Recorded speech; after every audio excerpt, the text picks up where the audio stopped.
Okay, so this is my upgraded Jesmon deck. Still needs some tweaks, but let's just go for it. See what happens. I'll talk about some highlights with playtesting with this thing. Let's go. I run 4 Demi Marimons. It's got the effect of if I attack a player, I get plus 1k for the turn. If they choose to block me, I still get that plus 1k. That's just a great card, I feel. And then it's not a once per turn, so I can just keep doing it. Oh, come on. His ability. Reveal the top 5 cards to your deck. Add up to 2 cards with Huck, Jess, or Sister in their names to your hand. Put the rest on the bottom of your deck. This is a search card. There were a few times where I draw 2 of these in my hand, and I think I should Digivolve 1 and then do the Huckmon. I try not to land in that position if I can help it, but I have had a few times where I haven't gotten that search off. The ideal rookie in my raising area is Guillemon, the starter deck one. And no, I don't play Gallantmon before you ask. What I want him for is that inheritable. When an opponent's Digimon is deleted, trigger draw 1. So it doesn't even need to be underneath the one that I'm attacking with for Jesmons. It could be under a different Digimon. Perfectly fine. I'll still get to draw 1, as long as he's at least a champion. I run 4 Monodramons for the reason that it's a 2 cost, and also it's a target for the option card that I run. I'm not going to do the suspense thing. It's Heir of Dragons. I'll explain why more at that point, but for now, Monodramons, useful for choking, useful for quick plays. 3 Sistermon Blancs. It's got the ability all Sistermons gain blocker as long as there's a Huck or Royal Knight in play. And then I get to draw 1 on play. So it's great to have just like a wall of blockers. If you're ever worried that your opponent's going to return a bunch of them, I would say make sure you have at least 2 of the Blancs on the field. Ideally 3, that's why I play 3.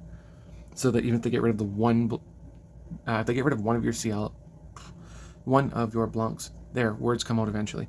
If they get rid of one of your Blancs, it's okay because you have another one that'll let your CLs become blockers. But if they get rid of one of them and you only had one, they can just swing at you for game in some situations. I play 4 Bao Huckmons for champions. Has the inheritable, if you have a Digimon with Sistermon in play, delete one of your opponent's 5k or less. This is good for those 1-cost Digivolution blockers. I run 4 of the security Greymons. It's just really fun to get extra swings in when you're able. And then I play 3 CLs.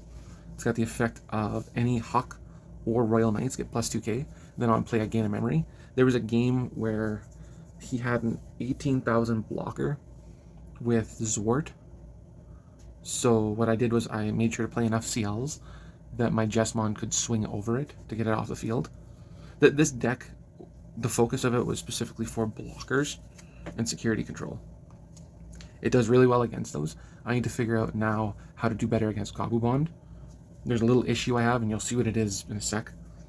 I run 2 Cordramons just to have the blockers there, and it's only a 5 cost to hard play, which isn't the end of the world. If I'm at 3, they don't have a tamer, I would just hard play this, and then put them at 2.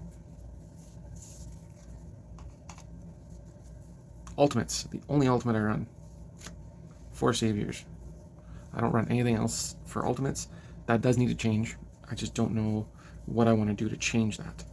But 2 effects. When Digivolving, you can play a Sistermon from your hand without paying the cost. And then when attacking, if I have a Sistermon in play, I can unsuspend this Digimon as it's inheritable.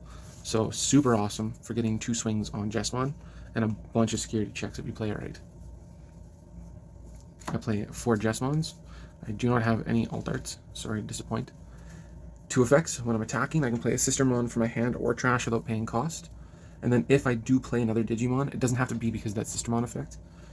I gain 3k in piercing, so I'll go from an 11,000 to a 14,000 in an instant. That'll overcome most blockers, which again was the focus of the deck, was overcoming block. I just kind of see it as an issue next month. Who knows, I might end up playing a black deck for Nationals. 2 Omnimons, the Blitz style, so that I can unsuspend and swing again if it's at that point where they have nothing left. And then if an effect would delete this Digimon or return it to my hand or deck, I can just trash my Jesmon underneath, and then he's on the field still. Tamers, I run 2 ties. You'll notice I don't run any Agunimons. That might be something I change later on. But any Digimon with 4 more Digivolution sources gains security attack +1. With that Greymon, I can go up to 3 checks per swing, as long as I have 1 tie on the field. 4 checks is pretty much just game, as long as I hit the right things. Okay, options. I run 4 Heir of Dragons. It's got 2 really cool effects. So I draw 2, which is the thing I want. I want to be able to hide my cards from my opponent. And then if I have a Drawmon or a Greymon, I get to delete one of my opponent's Digimon with 4,000 DP or less. Super useful ability. So it lets me draw and possibly destroy. That's another reason why the Monodramons and the Quadramons are there. I might experiment with another draw later, but not there yet. I run 2 Gravity Crashes. So it's got a bad effect. That's okay if you can make it work. So I gain 2 memory, but then at the end of my turn, I'll lose 2 memory. I try and hold onto these until it's time to try and go for game. So the pieces in my hand, ideally, I'd have a tie out on the field, so I'm at 3 memory. I already have a Jesmon that I just need to bring up and start swinging. I would play Gravity Crush, and then I would play Judgment of the Blade, which that means I can swing over their Digimon. As long as I can play a Sistermon from my hand or trash, I'll have Piercing, and I can attack an unsuspended Digimon. Huge plus. I do feel like this card is just ridiculous. So you can play a security effect. You can play a Sistermon from hand or trash, and then add this to your hand. So with Gravity Crush, Judgment, and a Delicate Plan, no security effects of option cards that it checks. I know the text on this says differently, but this is not the reprint. So if I just went into Jesmon and I'm at 0 memory, I'd play Crush, Delicate Plan, Judgment, and just start swinging rapidly. Nice thing is, I usually have a CL in trash, and at that point what I'll do is I'll just bring the CL out, gain a memory. I had one really interesting game where he had a Mechanorimon on board. I swung with CL, he blocked it, because I needed something to play the Sistermon. He didn't know I didn't have it in my hand. And then I swung with Jesmon, brought it back out, got my Piercing, my 3k, and then I had another Sistermon on the field as it was before that. So he jumped up to 18,000 at that point. Oh, 19,000, because I was attacking the player.